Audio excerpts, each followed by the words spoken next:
આજની આપણી વાતનો વિષય છે લાઈફ ઇઝ બ્યુટીફુલ. એટલે કે જીવન છે એ સૌંદર્ય ભર્યું છે. જીવન છે એ આનંદદાયી અને સુખદાયી છે. જે હકીકત છે, જે વાસ્તવિકતા છે, આપણે ભલે દરેક ક્ષણે નહીં પણ અનેક વખત જીવનમાં દિવસ દરમિયાન આપણે એનો અનુભવ તો કરીએ છીએ. પણ કદાચ અહીંયા બેઠેલા તમારામાંથી ઘણા બધાને મનમાં એવો પ્રશ્ન થાય કે અમે તો એક સંત છીએ, સમાજ અને સંસારથી, એની દૈનિક પ્રવૃત્તિથી, વેપાર ધંધાની પ્રવૃત્તિથી અમે તો દૂર છીએ, અમને એનો કોઈ વિશેષ અનુભવ નથી. વળી પારિવારિક જીવનનો પણ કોઈ એવો અનુભવ નથી, કારણ કે બીએપીએસ સંસ્થાના સંતો બધા બાલ બ્રહ્મચારી છે. એટલે એક લૌકિક દ્રષ્ટિએ જો મૂલ્યાંકન કરવા જઈએ તો જે સંતે સમાજ સંસાર એ છોડીને ભક્તિ અને વૈરાગ્યના માર્ગે ચાલે છે અને લાઈફ ઇઝ બ્યુટીફુલ એ ખબર કેવી રીતે પડે, એનો અંદાજ કેવી રીતે આવે અને એ વિષયક વાત કેવી રીતે કરી શકે, સમજી શકે કે સમજાવી શકે. પણ એક બહુ જ સુંદર વાત આ કોરોના કાળ દરમિયાન એક પુસ્તક મેં વાંચ્યું. પુસ્તકનું નામ હતું $1 Trillion કોચ. $1 મિલિયન કોચ નહીં, $1 બિલિયન કોચ નહીં, $1 ટ્રિલિયન કોચ. આ પુસ્તકમાં એક ફૂટબોલર અને ફૂટબોલ કોચ ત્યાર પછી, જેમનું નામ બિલ કેમ્બેલ, એમણે અમેરિકામાં સિલિકોન વેલીમાં આઈટી એક્ઝિક્યુટિવ્સને કેવી ટ્રેનિંગ આપી છે એ વિશે એક વાતો લખેલી છે. હવે આ બંને ક્ષેત્ર વચ્ચે આપણને ક્યારેય કોઈ દિવસ કોઈ સંબંધ દેખાય નહીં. ફૂટબોલ અને આઈટી વચ્ચે કોઈ સંબંધ ખરો? હા કે ના? કોઈ રીતે કોઈ સંબંધ દેખાતો નથી. પણ this book contains the details કે how a footballer trained IT executives. સામાન્ય આઈટી એક્ઝિક્યુટિવ્સ નહીં, ગૂગલ કંપનીના માલિક લેરી પેજને ટ્રેનિંગ આપી ફૂટબોલર બિલ કેમ્બેલે. ગૂગલ કંપનીના vice president products Eric Smith, એને પણ ટ્રેનિંગ આપી ફૂટબોલર બિલ કેમ્બેલે.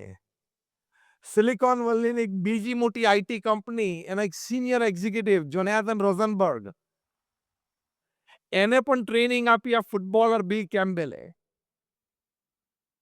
એટલે ટ્રેનિંગ લેનાર વ્યક્તિઓ પણ કોઈ આઈટી ક્ષેત્રમાં સામાન્ય નહોતા કે આઈટી થયા હોય ને તાજો નવો હોય ને પ્રાઇવેટ કોલેજમાંથી ગ્રેજ્યુએટ થયો ને 55% કોમ્પ્યુટરમાં એડમિશન લઈ આવે એવા નહોતા. Talking of Google.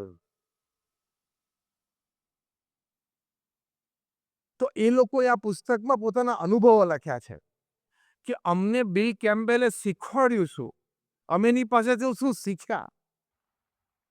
તો બહુ જ સરસ વાત આ $1 ટ્રિલિયન કોચ પુસ્તકમાં લખાણી છે કે તમારે કોઈને કોચિંગ આપવું હોય, ટ્રેનિંગ આપવી હોય, તો એક કંપનીના પ્રોડક્ટ વિશે જાણવાની તમારે કોઈ જરૂર નથી. એ કંપનીના મેન્યુફેક્ચરથી માંડીને સેલ્સ સુધીના સ્ટ્રક્ચર જાણવાની તમારે કોઈ જરૂર નથી. એ કંપનીની સેલ્સ અને માર્કેટિંગ પોલિસી વિશે તમારે જાણવાની કોઈ જરૂર નથી. તો આપણને આશ્ચર્ય થાય ને કે આ બધું જાણવાની જરૂર ના, તો પછી એ કંપનીના એક્ઝિક્યુટિવ્સે ટ્રેનિંગ શું આપી. તો આ $1 ટ્રિલિયન કોચ પુસ્તકમાં આઈટી એક્ઝિક્યુટિવ્સ અનુભવ લખ્યા છે કે બિલ કેમ્બેલ અમને એક જ વાત શીખવાડી જે મૂળભૂત હતી કે તમે જે સિનિયર મેનેજમેન્ટમાં ટીમ મેમ્બર્સ છો, પછી મિડલ મેનેજમેન્ટમાં તમે જે ટીમ મેમ્બર્સ છો અને જ્યાં લોઅર મેનેજમેન્ટમાં ટીમ મેમ્બર્સ છો, એક ટીમ તરીકે તમે જ્યારે સાથે કામ કરો છો, તમારે અંદર એકબીજા પ્રત્યે સંપ અને સહિષ્ણુતા કેટલા છે, એકબીજા પ્રત્યે તમારે આદર અને પ્રેમ કેવો છે, એકબીજાને તમે કેટલા સ્વીકારો છો, એકબીજાની ભૂલને ઢાંકવાનો કેટલો પ્રયત્ન કરો છો, એકબીજાને કેટલા પૂરક બનો છો, એકબીજાના વિચારોને સમજવાનો કેટલો પ્રયત્ન કરો છો, અને ઓફિસમાં ટીમ તરીકે તમે સાથે બેસીને ધંધાના વિકાસની ચર્ચા કરતા હોય એ સિવાયના કોઈ સમયમાં તમે પરિવાર સાથે મળીને એકબીજા સાથે આનંદ કરો છો કે નહીં? આટલી જ વાતો અમને બિલ કેમ્બેલે શીખવાડી, કારણ કે બિલ કેમ્બેલે અમને એવું કીધું કે ફૂટબોલમાં skills are important, more important is teamwork and coordination. The same applies in your business. બિઝનેસમાં પણ વ્યક્તિગત રીતે આવડત, હોશિયારી, બુદ્ધિમત્તા, અનુભવની કિંમત ખૂબ છે, પણ એના કરતાં પણ મોટી કિંમત છે ટીમવર્કની. ટીમવર્ક યોગ્ય હોય તો બિલ કેમ્બેલે આઈટી એક્ઝિક્યુટિવ્સ એવું શીખવાડ્યું, product is a by product, sales is a by product, marketing is a by product. એ જાતે ખીલશે, ખુલશે અને તમને લાભ થશે. હવે એક ફૂટબોલર છે, એ આઈટી એક્ઝિક્યુટિવ્સને ટ્રેનિંગ આપી શકતો હોય તો બીએપીએસ સ્વામિનારાયણ સંસ્થાના સંતો ભગવાન સ્વામિનારાયણ વખતથી એક સ્વામિનારાયણ પ્રણાલિકા છે કે સમાજની વચ્ચે રહે છે, ઘરે ઘરે ફરે છે, પરિવારના પ્રશ્નોને સાંભળે છે અને સમજવાનો પ્રયત્ન કરે છે અને એમાં ચર્ચા કરીને ઉકેલ આપવાનો પ્રયત્ન કરે છે. તો પછી એમને પણ કંઈક ટ્રેનિંગ અને કોચિંગ આપવાનો અધિકાર તો કુદરતી આવી જાય છે ને. If a footballer can coach an IT executive, saints of BAPs can definitely tell you a couple of things. અને એનાથી મોટી વાત, અમારા ગુરુ પ્રમુખ સ્વામી મહારાજ, જેમનો જન્મ શતાબ્દી મહોત્સવ હમણાં અમદાવાદમાં ખૂબ ધામધૂમપૂર્વક 1 મહિનાનો ઉજવાણો. 30 દિવસમાં 1,21,00,000 લોકો આવ્યા, રોજના 4 લાખ લોકો આવ્યા. 15 જેટલા પ્રદર્શનો અને લાઈવ પ્રેઝન્ટેશન્સ હતા. 80,000 સ્વયંસેવકોએ નિસ્વાર્થ ભાવે સેવાઓ કરી. હુઝ ઓફ ઇન્ડિયા ત્યાં પરમ પૂજ્ય મહંત સ્વામી મહારાજના દર્શન આશીર્વાદ માટે આવ્યા. એ પ્રમુખ સ્વામી મહારાજનો જે અનુભવ એ તમારી સાથે આજે શેર કરવાનો છે. You can share ideas, that is fine. You can share project planning, that is fine. You can share creativity, that is fine. But more important, you share experiences. તમે અનુભવ શેર કરો એ બહુ મોટી વાત છે. તો પ્રમુખ સ્વામી મહારાજને જનજીવનનો અનુભવ, જનમાનસનો અનુભવ, જન પ્રકૃતિનો અનુભવ, એ જે કક્ષાએ હતો એ અત્યારે કદાચ 750 કરોડની પ્રજામાં પૃથ્વી ઉપર કોઈને નથી. પ્રમુખ સ્વામી મહારાજ એમના જીવનકાળ દરમિયાન દુનિયાના 60 દેશોમાં 18,000 ગામો અને શહેરોમાં ફર્યા. અહીંયા આપણામાંથી કોઈ એવું બેઠું નથી જે 18,000 ગામો અને શહેરોમાં ગયા હોય અથવા જશે. Am I right or wrong? Raise your hands if you say yes. તો બધા હાથ ઊંચો કર્યો. પ્રમુખ સ્વામી મહારાજને લોકો વ્યક્તિગત પ્રશ્ન હોય, પોતાનો પારિવારિક પ્રશ્ન હોય, વ્યવસાયિક પ્રશ્ન હોય, એની માટે પત્ર લખતા. એવા 7.5 લાખ પત્રોના લેખિત જવાબ પ્રમુખ સ્વામી મહારાજ આપ્યા છે. At an unbelievable average of reading and answering more than 70 letters a day without a Sunday for 45 years. 45 વર્ષ સુધી રોજના 70 પત્રો પ્રમુખ સ્વામી મહારાજે વાંચ્યા અને એનો ઉત્તર આપ્યો છે. અને ઉત્તર ફક્ત આશીર્વાદ નહીં, સ્પષ્ટ અને સચોટ નિર્ણય, માર્ગદર્શન, આશ્વાસન અને આશીર્વાદ. Responsible answering. અને આજે તમને સમાજમાં એક પણ એવી વ્યક્તિ નહીં મળે કે મેં પ્રમુખ સ્વામી મહારાજને પત્ર લખેલો, મારા પ્રશ્નનું સમાધાન પ્રમુખ સ્વામી મહારાજે મને લિખિત સ્વરૂપમાં આપ્યું, એ સમાધાન પ્રમાણે હું ચાલ્યો, હું આજે દુઃખી છું, એવું એક પણ વ્યક્તિ તમને નહીં મળે. કેટલો જનમાનસ, જન પ્રકૃતિને એમને અનુભવ. પોતે સવાર બપોર સાંજ વ્યક્તિગત મુલાકાત આપતા. એમના જીવનકાળ દરમિયાન એમને 40 લાખ એટલે કે 4 મિલિયન લોકોને વ્યક્તિગત મુલાકાત આપી, એમની સાથે વાર્તાલાપ કર્યો, એમનો પ્રશ્ન સાંભળ્યો, સમાધાન કરી આપ્યું. તમારામાંથી પણ ઘણા બધા બેઠા હશે જે પ્રમુખ સ્વામી મહારાજને વ્યક્તિગત મળ્યા હશે. જસ્ટ રેઝ યોર હેન્ડ્સ, તમે પ્રમુખ સ્વામી મહારાજને વ્યક્તિગત મળ્યા હોય તો. સેંકડોની સંખ્યામાં આપણે હાથ ઊંચા કર્યા. 3.5 લાખ ઘર, ફેક્ટરી કે ઓફિસમાં એ જાતે ગયા, પધરામણી કરી, લોકોને સંસ્કૃત કરવા માટે, નિર્વ્યસની કરવા માટે, સંતાનોને તમે શિક્ષણ માટે સ્કૂલે મોકલો એ પ્રેરિત કરવા માટે. આ સ્ટેટિસ્ટિક્સ માઇન્ડ બોગલિંગ છે. This is beyond the can of human intelligence. માણસની બુદ્ધિમાં ન બેસે એવા આંકડા છે. અને સાથે સાથે હવે બધા સાંભળજો. તમે બધા અહીંયા અંકલેશ્વરના આગેવાનશ્રીઓ બેઠા છો. તમારે અહીંયા નાના મોટા વેપાર ધંધા છે, નાની મોટી મેન્યુફેક્ચરિંગ યુનિટ્સ છે. તમે જ્યારે દેશના આર્થિક તંત્રને અને રોજગારને બહુ જ મોટો ટેકો આપી રહ્યા છો, એક યુનિટ ઊભું કરવું કે એક કારખાનું ઊભું કરવું એટલે શું થાય તમને ખબર પડતી હશે. એમ આઈ રાઈટ ઓર રોંગ? પ્રમુખ સ્વામી મહારાજે એમના જીવનકાળ દરમિયાન 45 વર્ષમાં 1300 સંસ્થાઓ ઊભી કરી. તમારી ભાષામાં કહું તો 45 વર્ષમાં 1300 યુનિટ ઊભા કર્યા. મારી દ્રષ્ટિએ કદાચ 20% અંકલેશ્વર. અને that too after the age of 51. પ્રમુખ સ્વામી મહારાજના જેટલા પણ આ સ્ટેટિસ્ટિકલ આંકડા હું બોલ્યો એ બધા 51 વર્ષની ઉંમરના પછીના છે. જ્યારે બહુધા લોકોને મનમાં રિટાયરમેન્ટના વિચાર આવવાની શરૂઆત થઈ જાય, શારીરિક માનસિક રીતે હું શક્તિહીન છું, મારી શક્તિ ઓછી થતી જાય છે એવો વિચાર આવવા માંડે. When he starts withdrawal, પ્રમુખ સ્વામી started his career. પ્રમુખ સ્વામીની કારકિર્દી 51 વર્ષે શરૂ થઈ, એ ગુરુપદે આવ્યા ત્યારથી. 51 વર્ષથી 95 વર્ષની ઉંમર સુધી 45 વર્ષમાં 1300 સંસ્થા. હવે હું તમને એક કહાની કહું, એ સાંભળજો. એક જમીન સંપાદન થવી અથવા મળવી, એ જમીન ઉપર શું કરવું છે, hospital, hostel, school, college, community centre, સંસ્કારધામ, સંસ્કાર કેન્દ્ર, હરિમંદિર, મંદિર, અક્ષરધામ, એ અમારા બોર્ડ ઓફ ટ્રસ્ટીઝમાં નક્કી થવું. પછી અમે એક નોન ગવર્મેન્ટ ઓર્ગેનાઇઝેશન, એક નોન પ્રોફિટ ઓર્ગેનાઇઝેશન છીએ, એટલે ફંડ્સ, ચેરિટી, સોસાયટીમાંથી રેસ થવા. એ જમીન લોકલ ગવર્મેન્ટ બોડીઝમાં પાસ થવી. અમારા આર્કિટેક્ટ પ્લાન ડિઝાઇન કરે પછી એ પ્લાન લોકલ ગવર્મેન્ટ બોડીઝમાં પાસ થવા. પછી ટેન્ડર્સ ડિશ આઉટ થાય, ટેન્ડર પાસ થાય, કોન્ટ્રાક્ટર નિમાય, ખાતમુહૂર્ત થાય, કોન્ટ્રાક્ટર બાંધકામ શરૂ કરે, 2 માળ 5 માળ 10 માળની ઇમારત તૈયાર થાય. એ સંસ્થા ચલાવવા માટે અમારા 5-10 સમર્પિત સ્વયંસેવકો જોઈએ, મળી જાય. બીજા 25-50 પેઇડ એમ્પ્લોઈઝ છે, મળી જવા. ઉદ્ઘાટન સમારોહ નક્કી થઈ જવો અને એ હોસ્પિટલ, હોસ્ટેલ, સ્કૂલ, કોલેજ, મંદિરને સમાજની સેવામાં ઉદ્ઘાટિત કરીને મૂકી દેવું. આ જમીન સંપાદનથી માંડીને ઉદ્ઘાટન સમારોહ સુધીની આખી જે વાર્તા મેં તમને કરી, એ પ્રમુખ સ્વામી મહારાજે 45 વર્ષમાં દર 15મા દિવસે પૂરી કરી.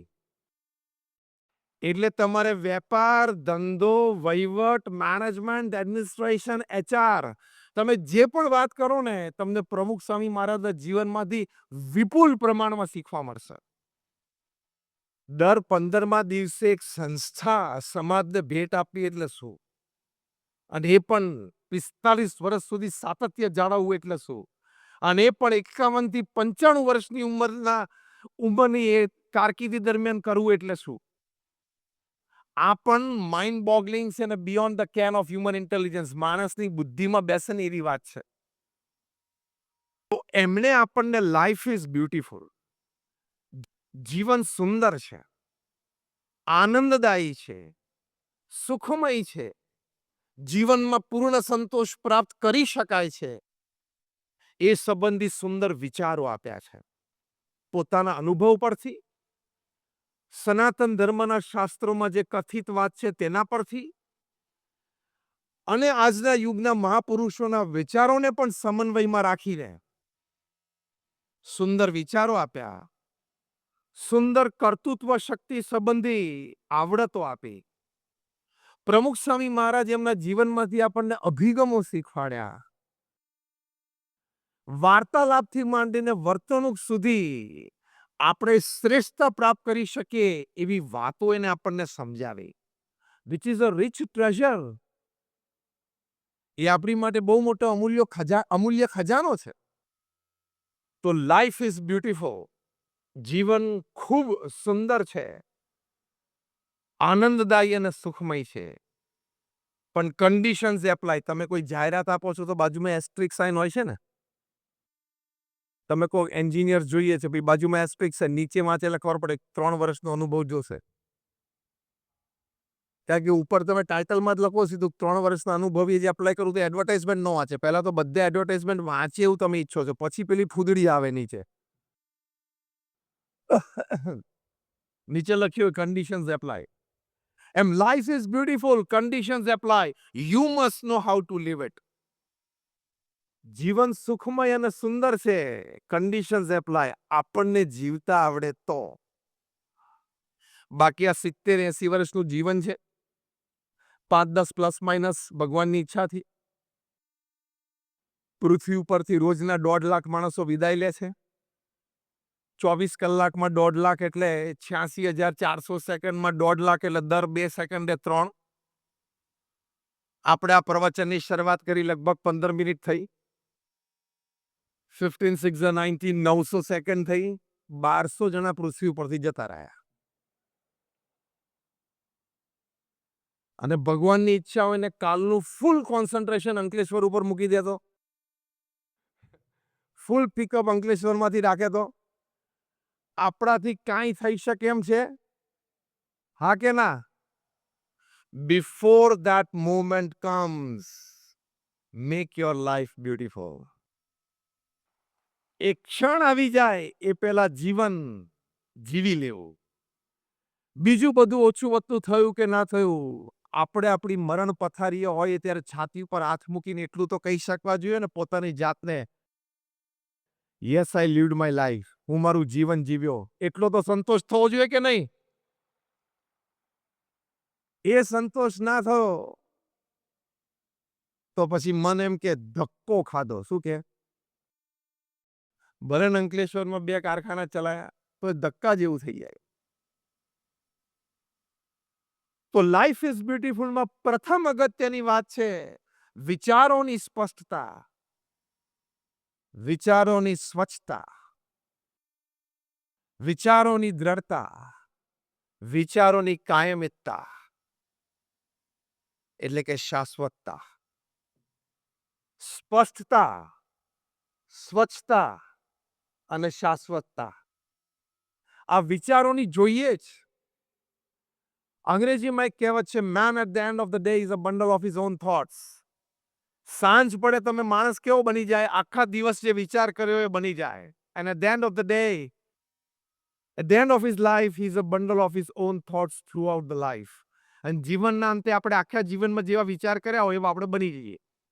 હલકા નબળા વિચારો કરીએ એટલે માણસ હલકો અને નબળો રહે. આપણી પાસે કોઈ સંસાધનો ના હોય, ખિસ્સામાં 1 રૂપિયો ના હોય, 2 માણસનો પણ બજારમાં સહકાર ના હોય અને 5 પ્રશ્નો માથા ઉપર સવારથી ઝઝૂમતા હોય, તોય વિચારો મોટા કરવા એ જન્મસિદ્ધ અધિકાર છે આપણો. વિચારો હંમેશા સબળ રાખવા અને મોટા રાખવા. વિચારો પરિપક્વ થાય, એ ક્રિયામાં પરિવર્તિત થાય, એનો લાભ આપણને મળે. એક ક્ષણ તો જ્યારે આવવાની હશે ત્યારે આજે વિચાર કરવો એ તો મારા હાથની વાત છે. યસ ઓર નો? અને પૃથ્વી પર જે કંઈ નાની મોટી ક્રિયાઓ થઈ છે, જે કોઈ વ્યક્તિઓ નાની મોટી રીતે આગળ વધ્યા છે, એના પાયામાં પ્રથમ તો એક વિચાર હતો ને.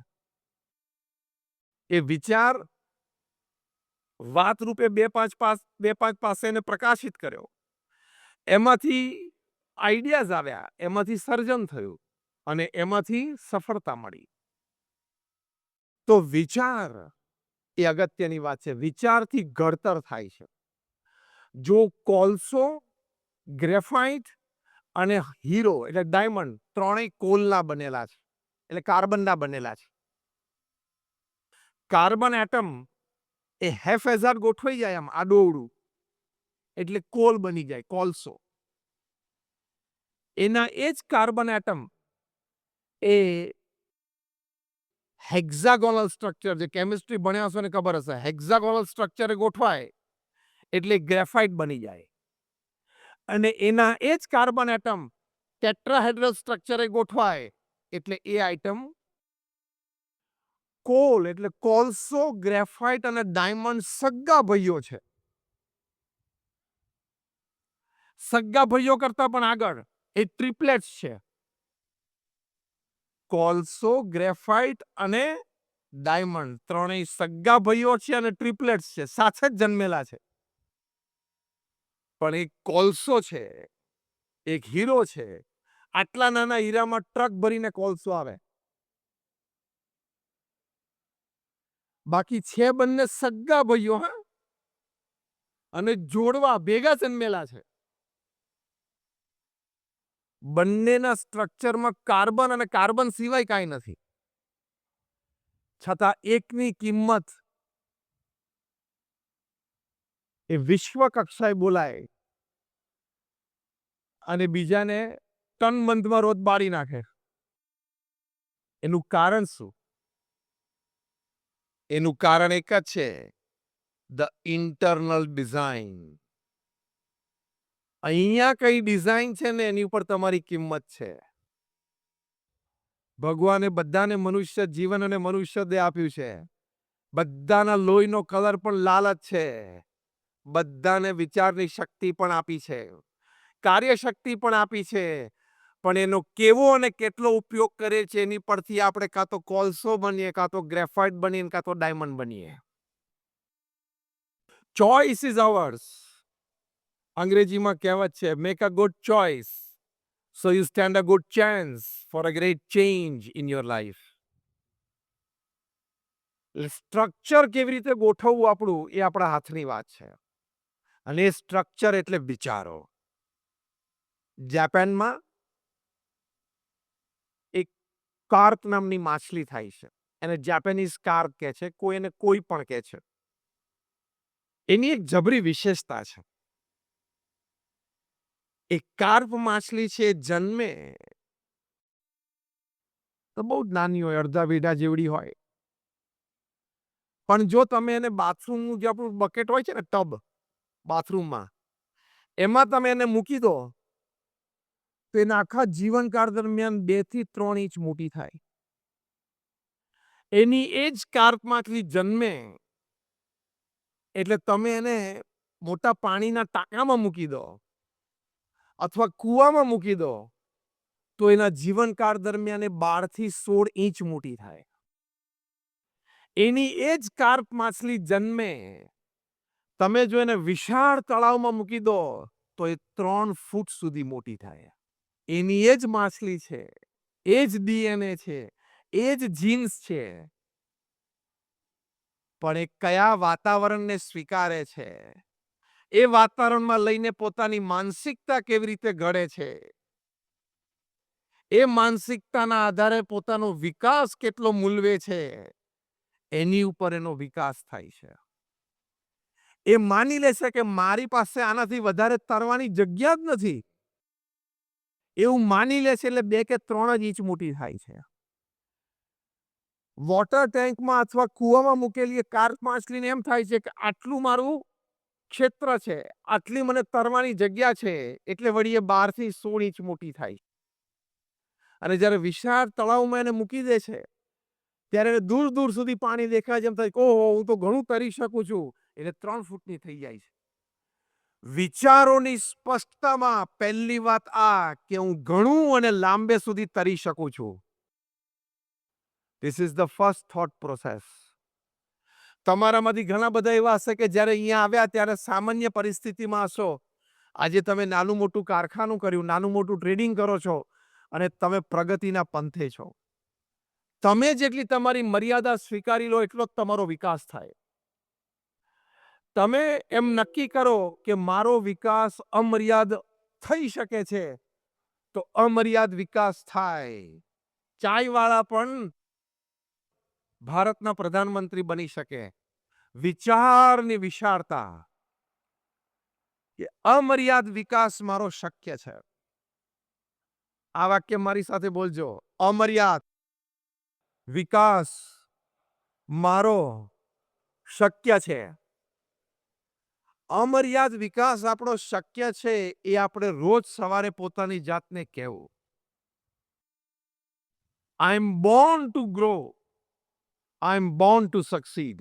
હું જન્મ્યો છું સર્વાંગે વિકાસ માટે, હું જન્મ્યો છું સફળતા માટે. બાકી પ્રમુખ સ્વામી મહારાજ 5 ધોરણ ભણેલા હતા. આજે 5 ધોરણ ભણેલી વ્યક્તિ એ પણ 64 જેવા નાના વડોદરા જિલ્લાના ગામડામાં અંગ્રેજીનું એક વાક્ય બરોબર ન બોલી શકે. એ વ્યક્તિને બ્રિટિશ પાર્લામેન્ટમાં એમનું સન્માન થાય, કેનેડાની પાર્લામેન્ટમાં એનું સન્માન થાય, કેન્યાની પાર્લામેન્ટમાં એનું સન્માન થાય. કેટલી બધી કી ટુ ધ સિટીઝ એમને અમેરિકામાં મળે. ગાંધીનગર અને અક્ષરધામ, ગાંધીનગર અને દિલ્હી જેવા અક્ષરધામનું એ સર્જન કરે. એ કોઈ સામાન્ય વાત છે?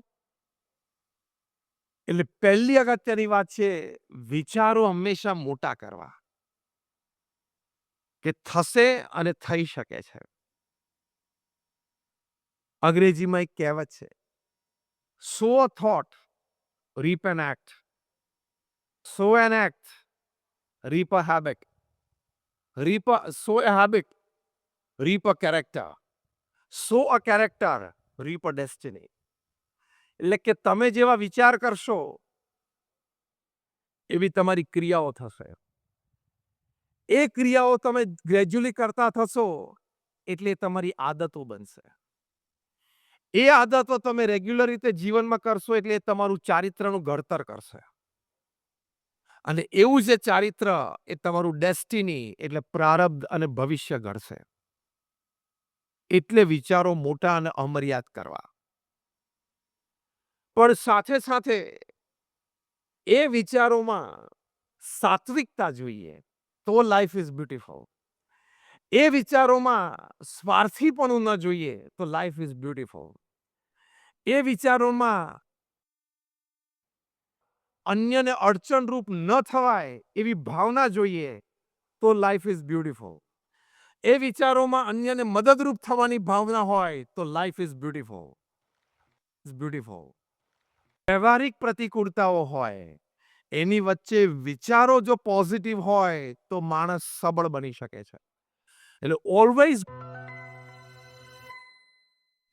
તમે અધ્યાત્મમાં જેટલી શ્રદ્ધા રાખશો ને એટલો તમને જીવનમાં આનંદ આવશે. કારણ કે જીવનના, આ વાક્ય સાંભળજો, જીવનના ઘણા બધા પ્રશ્નોના કોઈ જ ઉત્તર નથી, ફક્ત આધ્યાત્મિક સમજણ જ એનો ઉત્તર છે. હા કે ના? તમારા નિયર એન્ડ ડિયર વન્સને તમે યંગ એજમાં ખોઈ બેસો, એના સાંત્વના માટે ઓનલી સ્પિરિચ્યુઅલ વિઝડમ. હા કે ના? તમને નાની ઉંમરે શરીરમાં મોટો રોગ આવી જાય, જીવલેણ રોગ આવી જાય, એના સમાધાન માટે સમજણ જ, વિચાર જ, અધ્યાત્મ જ. એટલે આપણે ધર્મના સંસ્કારોને, ધર્મની રક્ષા કરવાની. કે when there are forces out to unstable you, only one thing can stabilize you is your religion, your spirituality. એટલે આપણે આપણા ધર્મમાં, આપણા ઈષ્ટદેવમાં, આપણા અધ્યાત્મમાં પૂર્ણ શ્રદ્ધા રાખવી. વિષય જુદો છે તેની પર ચર્ચા નથી કરતો, બાકી મારી પાસે 500 રિસર્ચ પેપર્સની કોપીઝ છે. વેર મેન ઓફ સાયન્સ, સાયન્ટિસ્ટે ધર્મ ઉપર રિસર્ચ કરીને ધર્મનું કોઈ અંગ, પ્રાર્થના કે નામ સ્મરણ કે મંદિર દર્શન, એની ઉપર રિસર્ચ કરીને એ લોકોએ ઇવન સાયકોન્યુરો સોફ્ટવેર્સથી જે વખતે તમે ભગવાનને પ્રાર્થના કરો છો એ વખતે કેવા પ્રકારના હાર્મોન્સ બોડીમાં રિલીઝ થાય છે, એ હાર્મોન્સનો તમારો ફિઝિકલ, મેન્ટલ ગ્રોથ માટે એનો યોગદાન શું છે, એ બધી બહુ રિસર્ચ થયેલી છે. પણ તમને સ્ટેબિલાઇઝ કરી શકે. કેનેડામાં અમારા BAPSના પ્રમુખ હતા અને ઇન્ડિયન કમ્યુનિટીમાં પણ આગળ હતા, ભગવાનજીભાઈ માંડવિયા. 38 વર્ષની ઉંમરે બ્લડ કેન્સર, લુકેમિયા. કોઈ એમને કહ્યું કે તમને 38 વર્ષની ઉંમરે લુકેમિયા થઈ ગયું? He had no regrets in life. જીવનમાં કોઈ રિગ્રેટ જ નહોતું. હોસ્પિટલ બેડ ઉપરથી એમણે એક પત્ર લખ્યો છે એક વ્યક્તિને ઉત્તર આપવા માટે. જો કે લખી નતા શકે, એમના ધર્મપત્ની એમની સેવામાં હતા. એમને કીધું તું લખ, હું લખાવું. એમને ધર્મપત્ની લખેલો છે. એમાં લખ્યું કે મેં મારા જીવનમાં ભગવાન પ્રત્યેની શ્રદ્ધા અને ભક્તિ રાખ્યા છે. મેં મારા જીવનમાં સમાજ સેવા પણ કરી છે. મેં મારા જીવનમાં ધન, નીતિમત્તા અને પ્રામાણિકતાથી કમાણો છું. મારા જીવનમાં કોઈના પ્રત્યે મેં કુભાવ કે ઈર્ષાભાવ કે ભેદભાવ રાખ્યો નથી. એટલે અત્યારે ભલે મને 38 વર્ષની ઉંમરે લુકેમિયા, બ્લડ કેન્સર છે, પણ મને જીવનમાં સંતોષ છે, શાંતિ છે, આનંદ છે. મારા ભાગ્યમાં કદાચ 38 વર્ષ જ હતા, તો ભલે એટલા જ રહ્યા, પણ એ 38 વર્ષમાં હું ધર્મ, સંસ્કાર અને સંસ્કૃતિને ચૂક્યો નથી, એનો મને અત્યારે પણ હોસ્પિટલ બેડ ઉપર આનંદ છે. એ તો 38 વર્ષની ઉંમરે બ્લડ કેન્સર અને એમને 2 નાની દીકરીઓ, માણસને કેટલું ટેન્શન આવી જાય કે મારા ફેમિલીનું ફ્યુચર શું. He was relax. એમણે લખ્યું નહીં છે કે પ્રમુખ સ્વામી જેવા મહાન સંતના આદેશ અને આજ્ઞા અનુસાર હું અધ્યાત્મ માર્ગ ઉપર ચાલ્યો છું, મને જીવનમાં આનંદ છે. હમણાં મેં સ્વામિનારાયણ અક્ષરધામ અમેરિકામાં બાંધ્યું, દુનિયાનું વેસ્ટર્ન હેમિસ્ફિયરમાં સૌથી મોટું હિન્દુ મંદિર, 300 એકર ઉપર આ Swaminarayan Akshardham, 1.9 million cubic feet of cut stone, 19 lakh ઘન ફૂટ ઘડેલો પથ્થર. આખા ભારતની તમામ સંસ્કૃતિઓ ત્યાં છે. એક દ્રષ્ટાંત થઈ તમને, ભારતમાં 52 પ્રકારના મ્યુઝિકલ ઇન્સ્ટ્રુમેન્ટ્સ છે. અને અમારા એક સંત છે, એમને ભગવાન સ્વામિનારાયણ વખતમાં કીધું છે કે મ્યુઝિકલ ઇન્સ્ટ્રુમેન્ટ 3 જ પ્રકારના હોય, ઘા, વા અને ગસરકો. ઘા, વા અને ગસરકો, આ 3 રીતે જ મ્યુઝિકલ ઇન્સ્ટ્રુમેન્ટ વાગે. એક ઘા, વા અને ગસરકાના 52 છે ને, અમે ત્યાં 6 ફૂટની મૂર્તિઓ, સિંગલ માર્બલ સ્ટોનની, અને ઇન્સ્ટ્રુમેન્ટ પણ સેમ સ્ટોન એટલે સિંગલ સ્ટોન કાર્વિંગમાં મૂકી છે. એટલે ભવિષ્યમાં, કારણ કે આ બધા સ્ટ્રક્ચર્સ 1500 વર્ષ સુધી રહેવાના, 1500 વર્ષ પછી આપણી 70મી પેઢીને અમેરિકામાં ખબર પડશે કે આપણી સંસ્કૃતિ છે. ત્યાં 12,500 સ્વયંસેવકોએ 1 મહિનાથી માંડીને 2 વર્ષ સુધીની સેવા આપી. યંગ બોયઝ એન્ડ ગર્લ્સ યુનિવર્સિટીમાં ભણતા હોય, ફાર્મસી, અકાઉન્ટન્સીના કોર્सेस કરતા હોય, એ લોકો 1-2 વર્ષની રજા લીધી સાઇટ ઉપર સેવા કરવા માટે. આ શું કહેવાય? સેવાના સંસ્કાર. ગોલ્ડમેન સેચ જેવી કંપનીમાં મિલિયન્સ ઓફ ડોલર્સનો પગાર છોડીને અમારા સ્વયંસેવકો સેવામાં આવ્યા છે. જ્હોન હોપકિન્સ ઇન્સ્ટિટ્યૂટમાં મેડિસિનમાં એડમિશન મળવું, દુનિયાની પ્રથમ 3 કક્ષાની મેડિકલ સ્કૂલ છે જ્હોન હોપકિન્સ. એમાં એડમિશન મળેલું, 1 વર્ષ પૂરું ભણ્યો પછી એ છોકરાએ કીધું કે મારે 1 વર્ષની લીવ જોઈએ છે. અને પ્રોફેસર કીધું ફોર વોટ? એટલે કે મારે અક્ષરધામ બંધાય છે, એની સાઇટ ઉપર મારે સેવા કરવી છે. તો કે you are taking a leave from John Hopkins medical course for 1 year to serve at site like a contractor. તો કે મારા ભારત વર્ષનું મહાન સંસ્કૃતિ ધામ બને છે ને, I want to keep a memory life time, એટલે મારે સેવા કરવી છે. જ્હોન હોપકિન્સમાંથી 1 વર્ષની રજા લઈને છોકરાએ સાઇટ ઉપર પથ્થર ઘસવાની અને પથ્થર ફેરવવાની સેવા કરી. એ બધાના ઇન્ટરવ્યુઝ અમે લીધા છે. 12,500 ટીનેજર્સ, યંગસ્ટર્સ, એલ્ડર્સ, અને બધાના ચહેરા ઉપર આનંદ અને આંસુ છે. હજારો કલાકના ઇન્ટરવ્યુઝ અમે લીધા છે આ લોકોના, કે તમને મન કેમ થયું, અથવા અને તમે કર્યું તમને આનંદ શું છે? એ કે આનંદ જ છે. પોતાના 2-3 કન્વીનિયન્સ સ્ટોરો એ બંધ કરીને અથવા તો બીજાને ચલાવવા આપીને સેવા કરવા આવી ગયા. એ સંસ્કૃતિની સેવાનો આનંદ છે. આ આપણું અધ્યાત્મ છે. એટલે પેટ માટે તો આખો દિવસ પશુ પણ દોડે છે. તમારી સંસ્થા છે આ કેડીઓ ક્લાસિક પરિવાર, એની માટે નિસ્વાર્થ ભાવે થોડુંક પણ નિત્ય નિયમિત કરતા રહેજો. દરેક વ્યક્તિનો અનુરોધ છે.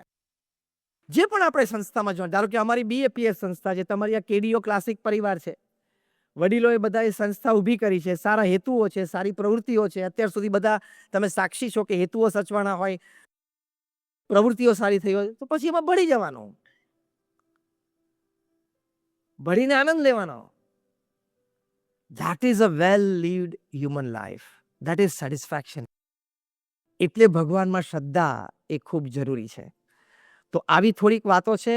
કન્ક્લુડિંગમાં આટલી જ વાત. અ લાઈફ વેલ લીવ્ડમાં પ્રથમ વાત આપણે આ કરી, લાઈફ ન્યુયોર્કના ઝૂની વાત કરીને કે ઈગો ડિફ્લેટ કરી નાખવાનો, કારણ કે રોજના 1.5 લાખ જાય છે. ત્રીજો વેવ કોવિડનો ન આવ્યો, ભગવાનની કૃપા, બાકી આપણામાંથી બીજા 5% ના હોત.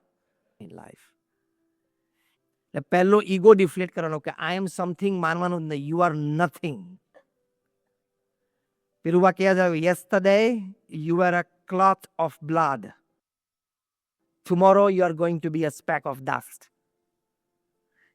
એ પહેલી વાત, લાઈફ વેલ લીવ્ડ. બીજી વાત આપણે શું કરી? Attitude towards work and family and people. કામ અને આપણા સંબંધો માટેના આપણા અભિગમો કેવા રાખવાના. ત્રીજી વાત આપણે કરી ફેમિલી વેલ્યુઝ, પારિવારિક મૂલ્યોની. અને ચોથી વાત આપણે આ કરી કે ચોથી વાત આપણે કરી ગિવિંગ, નિસ્વાર્થ ભાવે આપ. અને પાંચમી વાત કરી ભગવાન પ્રત્યેની શ્રદ્ધા. આ પ્રિન્સિપલ સિમ્પલ છે. આ માર્ગ ઉપર ચાલો ને 70-80 વર્ષ બહુ આનંદમાં અને સંતોષથી જાય. અને આમાંથી ડેવિએટ થયા તો પ્રશ્નો આવશે. આમાં હશો તો પ્રશ્નો આવશે તો સમાધાન વહેલું આવશે. આની બહાર જશો તો પ્રશ્નનું સમાધાન લાવવું બહુ જ અઘરું છે. From stress to anxiety to fear, depression and suicide, ત્યાં સુધી લોકો પહોંચી જાય છે. છેલ્લી એક વાત કરીને પૂરું કરું. કાર્લ યંગ બહુ જ મોટા સાયકેટ્રિસ્ટ, આમ તો પિતામહ કહેવાય. 60 વર્ષ સુધી એમને સાયકેટ્રીમાં ઇન્ટરનેશનલ પ્રેક્ટિસ કરી. 60 વર્ષ સુધી ઇન્ટરનેશનલ પ્રેક્ટિસ. કાર્લ યંગ એમણે લખ્યું છે, બહુ જ સરસ વાત એક લખી છે એમના જીવન ચરિત્રમાં. એમણે લખ્યું છે કે four 60 years in international practice for psychiatry, સાંભળજો, there has not been a single patient who had faith in God and had to come to me for treatment. મારી 60 વર્ષની સાયકેટ્રીની પ્રેક્ટિસમાં એક પણ પેશન્ટ મેં એવો નથી જોયો કે જેને ભગવાનમાં શ્રદ્ધા અને ભક્તિ હોય અને એને મારી પાસે ટ્રીટમેન્ટ લેવા આવવું પડ્યું હોય. એટલો પાવર સ્પિરિચ્યુઆલિટીમાં છે. આ 5 મુદ્દા, અ લાઈફ વેલ લીવ્ડ. આપ સર્વેને ખૂબ ખૂબ આભાર છે આપ સર્વેનો કે આપણે શ્રદ્ધાથી આટલી વાતો સાંભળી છે. અને આપ સર્વે માટે અમે પ્રાર્થના પણ કરીએ છીએ.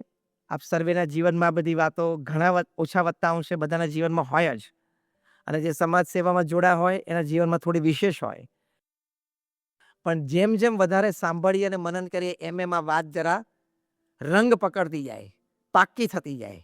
અને we are all students till the last breath of our life. Yes or no? Yes or no? We are all students till the last breath of our life. આપણે રોજ કંઈક શીખવાનું છે, રોજ સારી વાતો સાંભળવાની છે, 2 સારા વિચારો લેવાના છે. તો આજના આ વિચારો છે. આભાર આપ સર્વેનો. Thank you very much. And may my Guru Mahant Swami Maharaj bless you all. એમને આપણે 2 ક્વેશ્ચન લેશું અને બંને ક્વેશ્ચન આપણે 2 મિનિટમાં ઉત્તર આપી દઈએ એટલે ક્લેરિટી આવે. કારણ કે બહુધા તો બોલી. I think I spoken everything, isn't it? Okay, ચલો ફાઇન. સ્ટાર્ટ જલ્દી, લક્ષ્મીરાજભાઈ. યા વિશ્વનાથન આનંદને તો બધા ઓળખતો હશો. Ya the famous world chess champion. એ પોતાની વાઈફ સાથે રેસ્ટોરન્ટમાં ગયા ડિનર લેવા માટે. ડાઇનિંગ ટેબલ એવું હતું, ચેસબોર્ડ જેવું હતું ડાઇનિંગ ટેબલ. પોતાના પત્ની સાથે એનિવર્સરી